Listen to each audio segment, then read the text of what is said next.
Halo semuanya, thank you banget udah ngeklik video ini. Buat kalian yang baru aja mampir di channel YouTubeku, makasih banget. Dan boleh banget nonton di video aku sebelumnya yang membahas tentang pesugihan yang berhubungan dengan hewan. Dan sekarang kita bakal bahas pesugihan yang berhubungan dengan salah satu sosok makhluk gaib yang sangat populer di Indonesia, yaitu pesugihan pocong. Tanpa berlama-lama, aku Billy Stefano. Saatnya matikan lampu, kita mulai ceritanya.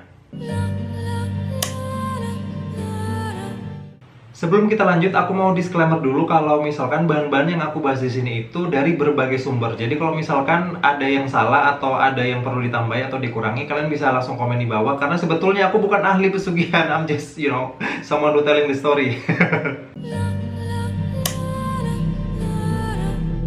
Pesugihan pocong pertama adalah pesugihan tali pocong Icol Dunyo. Pesugihan ini dalam bahasa Jawa bisa disebut sebagai ngencot mayit atau ndodos mayit atau maling icol pondo. Pesugihan ini biasanya dilakukan di daerah-daerah terpencil yang sepi karena aktivitasnya itu menuntut pelakunya untuk melakukan pencurian mayat. Kan nggak mungkin ya kalau misalkan pelakunya itu melakukan pesugihan ini di tempat yang ramai atau di kota besar yang dimana biasanya kan kuburan banyak yang jaga, jadi rada susah. Biasanya pelaku pesugihan tali pocong icol pondo ini itu dilakukan di daerah-daerah yang sepi dengan penduduk. Sebelum sang pelaku melakukan ritual pesugihan tali pocong icol pondo ini, jadi dia itu harus melakukan puasa dulu di hari-hari tertentu. Dan nggak sembarang mayat yang bisa dicuri. Jadi mayat yang diincar adalah mayat-mayat yang dia itu meninggal pada saat Jumat Kliwon atau Selasa Kliwon. Jadi mungkin kita harus waspada kalau misalkan ada yang meninggal di hari Selasa Kliwon atau Jumat Kliwon. Jangan sampai nanti mayatnya dicuri untuk jadi pesugihan tali pocong icol pondo ini ya. Sebetulnya ada satu syarat lagi untuk melakukan pesugihan tali pocong icol pondo ini. Jadi pelaku ini harus menguasai salah satu ilmu, yaitu ilmu sirep, di mana dia itu dengan menggunakan ilmu sirep dia bisa membuat orang tertidur gitu. Itu digunakan biar jaga-jaga aja, misalkan di makam itu ada yang jaga atau ada orang yang lewat, jadi dia bisa menggunakan ilmu sirepnya untuk membuat dia kayak tertidur. Setelah memastikan semua keadaan aman, jadi barulah si pelaku pesugihan ini melakukan aksinya, yaitu hujan deras sekali guys ya, mohon maaf kalau nggak kedengeran nggak oke. Setelah memastikan semua keadaan aman, barulah si pelaku pesugihan ini tuh melakukan aksinya, yaitu mengambil mayat atau mencuri mayat. Dalam melakukan itu, dia harus merapalkan mantra yang bernama Sabdo Mayit sambil menggigit tali pocong yang mau dia curi. Sekarang kita masuk ke bagian yang menurut aku paling absurd gitu. Oke lah, ini tuh sebetulnya ngeri ya karena berhubungan dengan pocong. Tapi deskripsi yang kami terima gitu, yang kita lihat gitu, itu tuh rada lucu dan rada absurd. Bayangin, jadi setelah pelaku pesugihan tali pocong icol pondo ini berhasil mencuri mayatnya, mencuri pocongnya, dia tuh bakal pulang dengan membawa pocong itu. Jadi ini ibaratnya ini pocong, jadi dia tuh bakal kayak bawa begini, bawa pulang ya kan. Terus dia tuh bakal masuk ke rumahnya, dan orang rumahnya itu entah itu istrinya atau anaknya atau siapa bakal ditanya. Jadi aku nih, misalkan aku adalah pelaku pesugihannya, aku bakal tanya ke keluarga aku begini, aku bawa apa gitu. Istrinya itu bakal harus menjawab dengan sebutan harta-harta dunia, kayak misalkan emas, berlian atau apalah itu. Jadi kalau misalkan nanti istrinya itu menjawab kamu bawa emas, bawa berlian, ini yang awalnya adalah mayat, ini akan ditukar menjadi berlian dan juga emas sesuai dengan ucapan daripada istrinya itu tadi. Tapi kalau misalkan istrinya itu menjawab dengan hal-hal receh, kayak misalkan dia bawa beras atau bawa ubi, ya mayatnya bakal jadi ubi gitu. Buat kamu yang masih bingung cara kerja dari pesugihan tali pocong icol pondo ini, basically ini tuh mayat yang sudah dicuri oleh pelakunya itu bakal ditukar secara goib dengan setan atau iblis atau apalah itu, dengan harta sesuai dengan permintaan yang sudah disepakati tadi gitu. Cuman I don't know is that true or not, is that possible or not, I'm not sure. Cuman bagus ya, bukan bagus ya, kayak tidak terlalu tidak terlalu ngeri pesugihan ini karena tidak memakan tumbal. Jadi tidak ada kayak nyawa yang dikorbankan untuk melakukan ini. Cuman ya itu tadi, jangan sampai pas lagi nyuri mayat ketemu warga nanti bisa digebukin, kamu yang jadi mayat.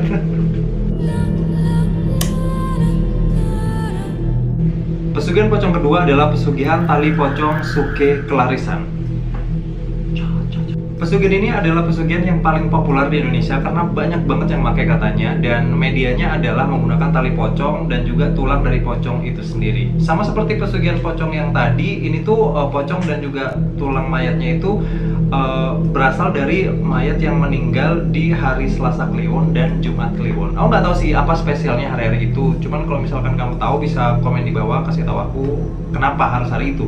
Jadi nanti media pesugihannya yang berupa tali pocong dan juga tulang dari mayat itu tadi dibikin jimat oleh pelakunya. Dan jimat ini yang bisa menghasilkan kekayaan. Dan kebanyakan orang yang melakukan pesugihan ini adalah mereka yang mempunyai usaha bisnis kuliner. Soalnya kalau pakai jimat ini nanti apapun yang disediakan oleh orang ini dalam bentuk makanan itu ya, itu bakal jadi lebih lezat, lebih membuat ketagihan tuh kan. Kalian pasti ini ya familiar dengan pesugihan macam-macam kayak begini.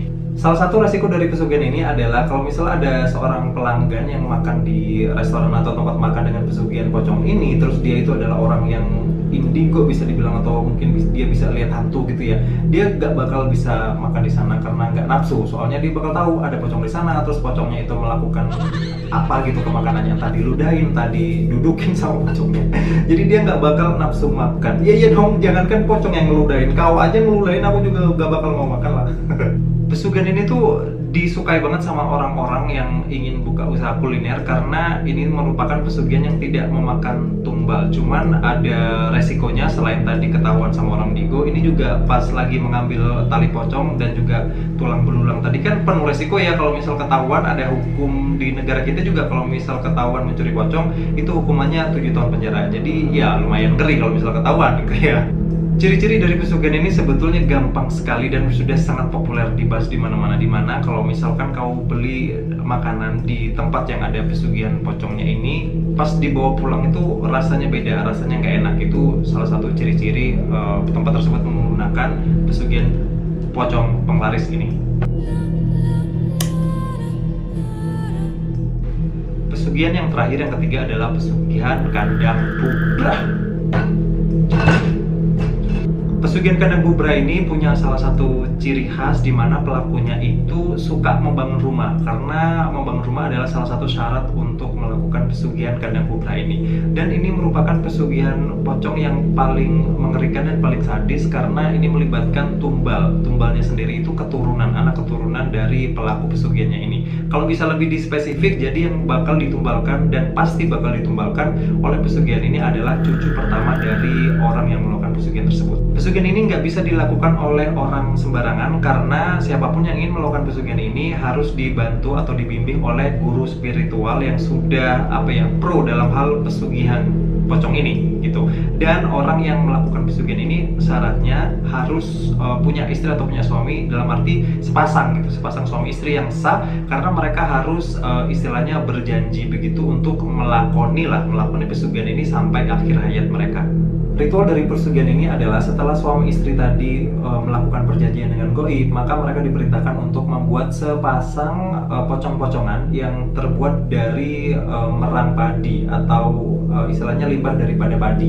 Nanti pocong-pocongannya ini bakal diikat dengan benang lawe. Kemudian ritual dilanjutkan dengan melakukan tirakat ngerawat, di mana tirakat ngerawat ini adalah menghindari makanan pokok yang biasanya dimakan dan menggantinya dengan umbi-umbian dan juga sayur-sayuran. Dan ini dilakukan selama 7 hari. Setelah itu ritual akan dilanjutkan dengan melakukan pratap brata sungkeman. Dan dari situ pasangan penganut pesugihan ini akan mendapatkan perintah goib dan mereka harus bersumpah untuk terus membangun kandangnya atau rumahnya dan melakukan bubrah atau merenovasi rumah yang sudah dia miliki setiap hari yang ditentukan dari perintah goib itu tadi. Gak sampai di situ, ritual bakal dilanjutkan lagi dengan mengubur 2 pocong yang tadi udah dibuat dari limbah padi. Ya kan ada 2 tuh yang dibuat, nah itu harus dikubur di tengah perempatan jalan gitu ya. Dan tentu saja ini dikuburnya itu di jalanan yang masih belum diaspal, jadi masih kayak jalan-jalan desa gitu yang masih tanah. Dan disitulah di tengah-tengah perempatan itu 2 pasang pocong yang tadi dibuat dikubur di sana sebagai syarat dari pesugihan ini. Untuk harta yang didapat dari pesugihan ini itu tidak berupa cash, melainkan dilancarkan jalan usahanya oleh sang goib, oleh setan lah basically ya. Jadi si pelaku pesugihan ini harus tetap bekerja, entah bekerja apapun itu, tapi dalam hal mereka bekerja itu bakal dikasih jalan rezeki yang gampang gitu oleh goib-goib ini tadi. Pokoknya usahanya dilancarkan, segala macamnya dilancarkan sampai dia bisa kaya raya dari pesugihan ini. Untuk syarat dari pesugihan ini selain harus terus membangun rumah dan merenovasi rumah sesuai dengan ketentuan yang sudah ditentukan sama setannya itu tadi, orang ini atau pelaku pesugihan ini harus melakukan tumbal atau mempersembahkan tumbal, di mana tumbalnya seperti yang aku tadi bilang adalah cucu pertama dari mereka itu udah pasti mati. Kalau cucunya semua udah habis, baru mereka bisa menumbalkan orang lain selain sanak saudara. Supaya itu ngeri banget.